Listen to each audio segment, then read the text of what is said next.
A'udzu billahi minasyaitonir rajim. Bismillahirrahmanirrahim. Qul huwallahu ahad, Allahus samad, lam yalid wa lam yulad wa lam yakul lahu kufuwan ahad.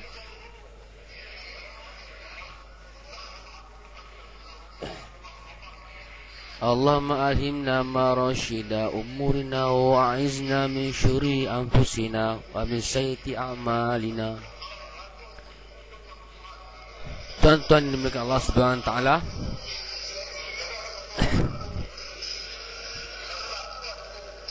saya mulakan ucapan bayan hari ini dengan menyebut nama Allah Subhanahu wa taala yang Maha Agung, yang Besar, yang Maha Berkuasa.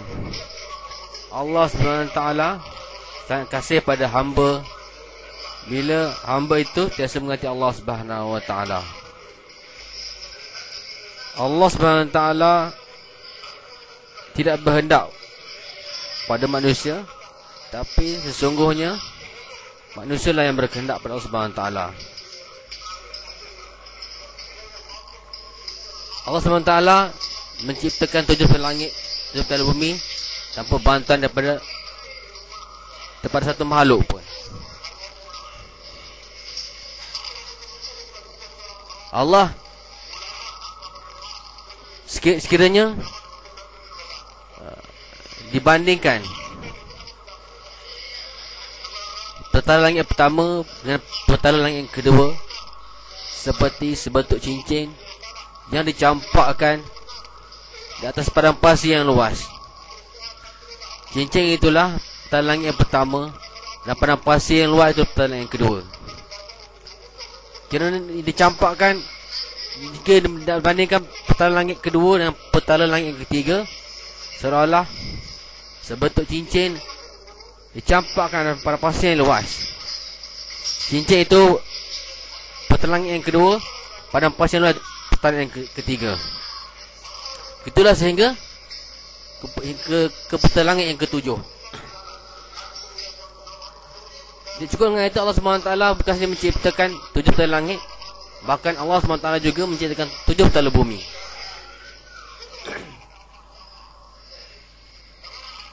Jika nak dibandingkan petala bumi yang pertama dengan petala bumi yang kedua, seolah-olah sebiji batu yang dicampakkan di dalam laut yang luas. Batu itu petala bumi yang pertama, dan laut yang luas itu petala bumi yang kedua. Jika nak dibandingkan petala langit kedua, petala bumi yang kedua dengan petala bumi yang ketiga, seperti sebiji batu yang dicampakkan dalam laut yang luas. Batu petala yang kedua, air laut yang luas itu petala bumi yang ketiga. Begitulah seterusnya, seperti Allah Subhanahu wa taala.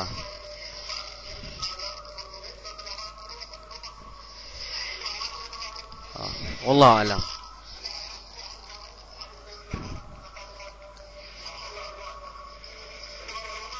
Tuan-tuan dimuliakan Allah Subhanahu wa taala, kedatangan tuan-tuan adalah untuk menyempurnakan kerja-kerja agama dan memahami masyar amil-haq. Inilah kerja.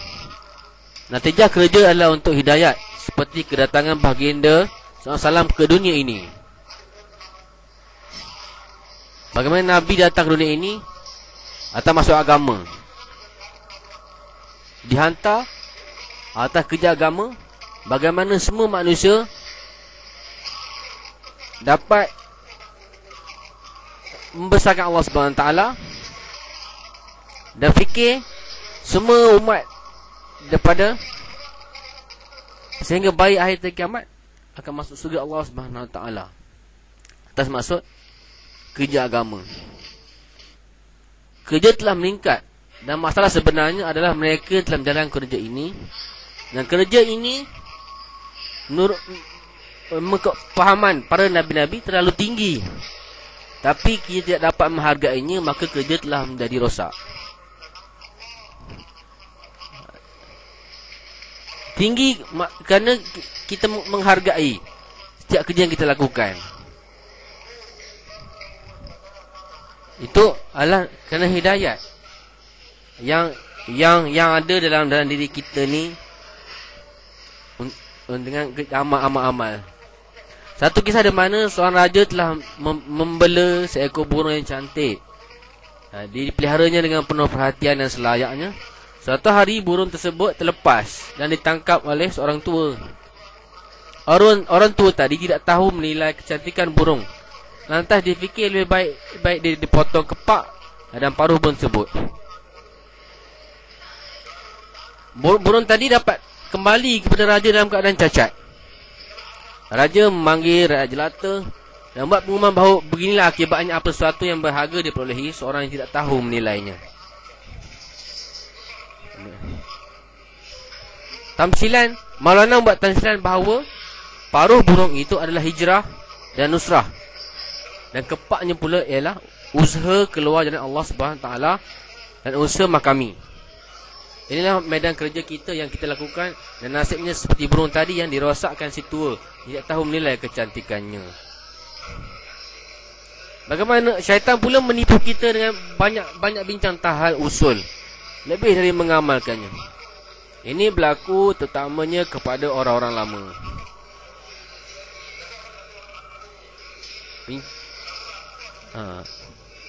Banyak bincang tapi tak ada amal.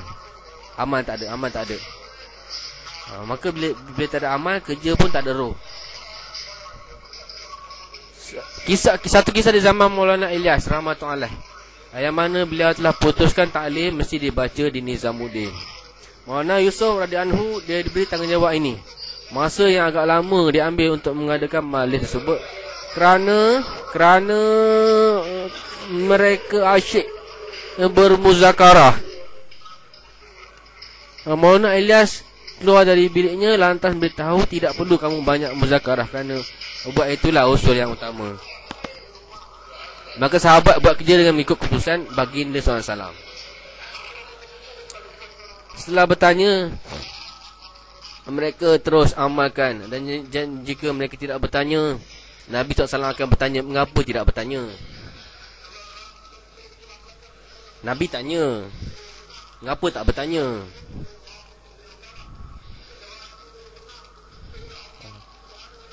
Ada dalam kisah tu bagaimana Nabi SAW ambil ranting kering digoyang-goyangkan.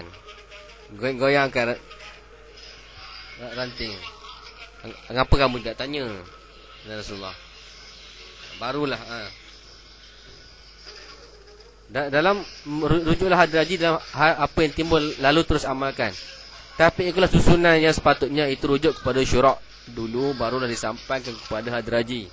Jika tidak, penuhlah surat Karkun Malaysia di Nizamuddin.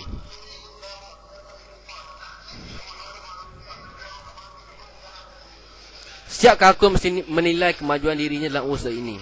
Adakah sifat mulia sudah wujud dalam diri dan hakikat 6 sifat, bukan hanya menyampaikan dalam maklumat semata-mata. 2 perkara mesti ada pada setiap Karkun yang buat kerja ini, iaitu fikir alami dan tidak lupa diri, iaitu dengan tidak meninggalkan amalan yang dipesan oleh orang tua kita. 3 hari sebulan, 2 gas, 2 taklim, dan tasbih pagi petang. Bila kita sibuk fikir orang sehingga kita lupa pada diri sendiri, maka kita serah bulat-bulat pada syaitan. InsyaAllah tuan.